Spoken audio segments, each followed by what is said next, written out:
There is a number on a piece of paper somewhere that has your name on it. You probably haven't looked at it in a while. Most people don't. It arrives once a year, maybe quarterly, in a format designed to feel reassuring. Clean columns, a projected balance, a retirement date, a final number that represents what you will receive monthly for the rest of your life after you stop working. 4 seconds. That is roughly how long it takes to feel safe looking at it.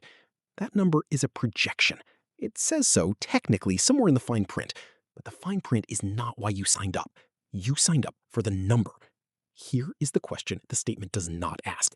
How does an account lose over a fifth of its real value while the number on the dashboard stays exactly the same? According to the Pension Benefit Guaranty Corporation, that is the federal agency that insures private pension plans in the United States, roughly 23 million Americans are still covered by traditional defined benefit pension plans. Not 401ks, not IRAs, actual pensions. The kind where your employer promises a specific monthly payment for life once you hit retirement age. The kind that, as of the most recent PBGC annual data, carries a total insured exposure of somewhere around $7.9 trillion. $7.9 trillion! That number is not the amount in the accounts. That is the amount that has been promised. The amount actually in the accounts is different, and the gap between those two numbers, between what has been promised and what exists to pay it, that gap is the mechanism. Not a scandal, not a crime, a mechanism. Quiet, legal, functioning exactly as designed, producing outcomes that were technically disclosed and practically invisible. In 2023, Milliman, one of the actuarial firms that tracks this, published their annual pension funding study covering the 100 largest corporate pension plans in the United States. Fundage ratio? 101.4%, which sounds fine.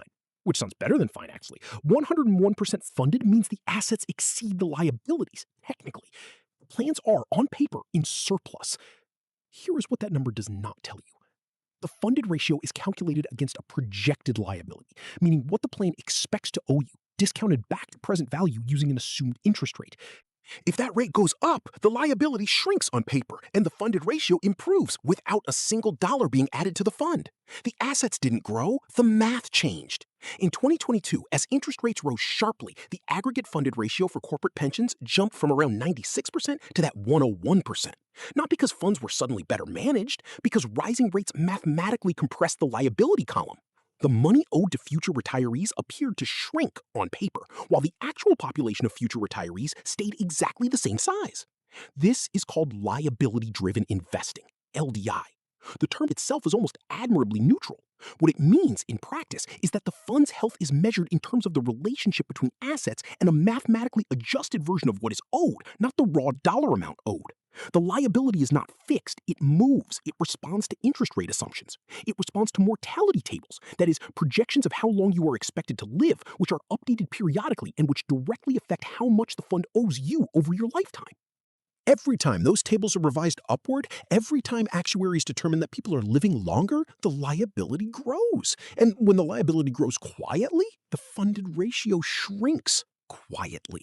When funds rebalance towards safety during a correction, and under LDI protocols they are designed to do exactly that, the reallocation moves assets into fixed income instruments, bonds, treasuries, investment-grade debt, instruments that, across the periods when most of these rebalancing events have occurred, have returned in the range of 2 to 2.5% annually. That is the ceiling applied to the portion of your fund's assets that got moved there. The broader equity market in the same periods returned somewhere between 5 and 8. The spread between those two numbers is not yours. It stayed in the fund's risk management column. There is a word for what happens to purchasing power over 30 years when your projected return is repeatedly capped at the lower end of that range. Actuarial modeling across major studies, Willis Towers Watson, the Center for Retirement Research at Boston College, projects cumulative real purchasing power erosion in the range of 20 to 25% for beneficiaries in plans that have undergone significant liability-driven rebalancing over a multi-decade horizon.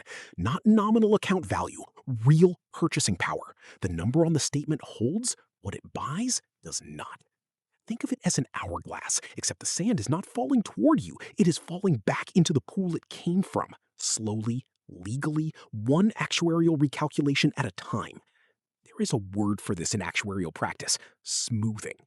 The idea is that pension funds should not be whipsawed by short-term market swings, so the rules allow them to average their asset values and discount rates over time. The smoothing period has historically been up to 24 months under ERISA, the Employee Retirement Income Security Act, the main federal law governing private pensions.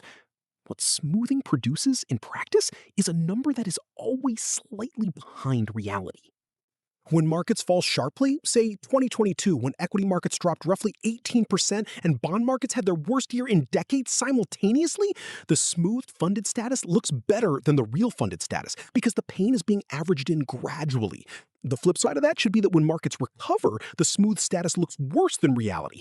But recovery and deterioration do not move symmetrically through a smoothing formula because the decisions that get made during the deterioration phase, benefit freezes, contribution deferrals, liability transfers, those are permanent. The smoothing that protected the fund on paper did not protect the retiree in practice. According to the Bureau of Labor Statistics, about 15% of private sector workers in the United States currently have access to a defined benefit pension plan. 15! In 1975, that number was closer to 88%. The shift didn't happen overnight. It happened in layers. The introduction of the 401k in 1978, which was originally designed as a supplement, not a replacement. The gradual freezing of legacy pension plans through the 1990s and 2000s, the financial crisis of 2008, which accelerated the shift as funding ratios collapsed and contribution requirements spiked. By the time the dust settled, most private sector workers had traded a promise for an account. The account is yours. The risk is also yours. The 15% who still have a defined benefit plan are mostly in sectors that maintain strong union coverage: manufacturing, utilities, some areas of transportation. And public sector workers, teachers, firefighters, police, state and municipal employees. Their plans are governed differently, not under ERISA, under individual state statutes, and they are, on average, in significantly worse shape. The Pew Charitable Trusts, which track state pension systems, estimated in 2023 that state and local pension plans collectively had a funding gap, meaning the difference between promised benefits and assets on hand, of approximately $1.3 trillion. That number has fluctuated as markets move.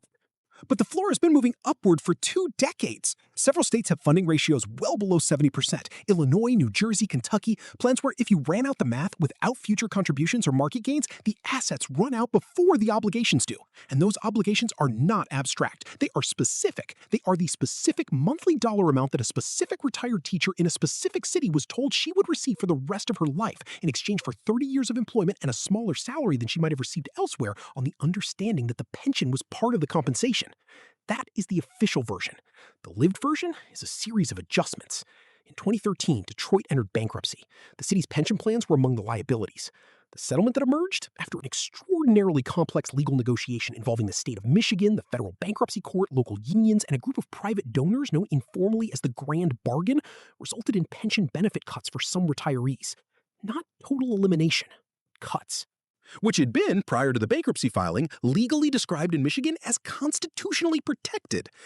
The protection held until it didn't. In 2022, the Central States Pension Fund, which covered roughly 350,000 truckers, warehouse workers, and their families, was on track to become insolvent. The fund had been declining since the deregulation of the trucking industry in the 1980s, which reduced union density, which reduced contributions, while the number of retirees continued to grow. The ratio of active workers contributing to retirees drawing benefits went from roughly 4 to 1 in the fund's peak years to something closer to 1 to 4. That math does not resolve itself. In 2022, the American Rescue Plan's Special Financial Assistance Program sent approximately $36 billion to troubled multi-employer pension plans, with central states receiving a substantial portion. The fund was, as of that assistance, stabilized. Not fixed structurally, stabilized financially. For now. The $36 billion is a real number. It came from somewhere. From the federal government, which borrowed it, which means from the future, which means from the same people whose retirement security was at issue in the first place. That is not an editorial observation. That is just what the mechanism looks like when you trace it all the way through. There is a concept in actuarial science called the normal cost. It is the amount a pension plan should contribute each year to cover the benefit that is being earned by current workers in that year. A well-funded plan covers its normal cost every year, plus any payments needed to close the gap on unfunded past liabilities. Many plans, particularly public plans, have historically contributed less than the normal cost in years when the contributions were painful, deferring the cost forward, which is another way of saying the obligation grew while the assets didn't. When a state or municipality decides not to make its full pension contribution in a given year, and this has been common, documented, and in many cases legal depending on the state, what it is actually doing is issuing an implicit bond. It is borrowing from the pension fund, using the promise of future contributions as the instrument. Except there is no instrument. There is no coupon rate, there is no maturity date, there is no covenant requiring repayment on any particular schedule. There is just the promise, which is real, and the fund, which is smaller than the promise, and the gap, which is carried forward. Sometimes called pension obligation bonds, when a municipality actually issues real debt to fund pension obligations, the strategy has a complicated track record. The theory is issue bonds at a fixed interest rate, invest the proceeds in the pension fund, earn a return that exceeds the bond rate, close the gap. Several cities and counties tried this in the 2000s. Pension obligation bonds paid their coupon, the pension fund invested the proceeds into equity markets. Then 2008 happened. The bonds still had to be paid. The fund's assets were roughly half what they had been. The gap didn't close. It widened, now with a new debt service obligation layered on top. This is the structure of the problem. Not theft, not negligence in the ordinary sense. A series of rational decisions made by identifiable people in identifiable years, each of which moved a cost from the present to the future, until the future arrived. There is a version of this story that ends with a fix, a structural change. There are economists who have written it. There are think tanks across the political spectrum that have proposed variations of it. Fix requires contributions. Contributions require money.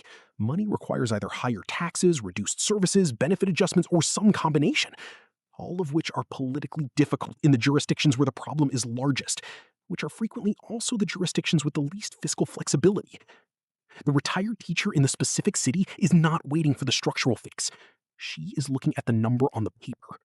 The one that was calculated when she was 38 and has been recalculated several times since, each recalculation producing a number that is, in real terms, somewhat smaller than the one before for reasons that have to do with discount rates and mortality tables and funded ratios that are technically above 70%, which is the threshold below which certain states are required to take corrective action. She is 67 now. The number on the paper is still a projection. It says so in the fine print. The fine print was always there.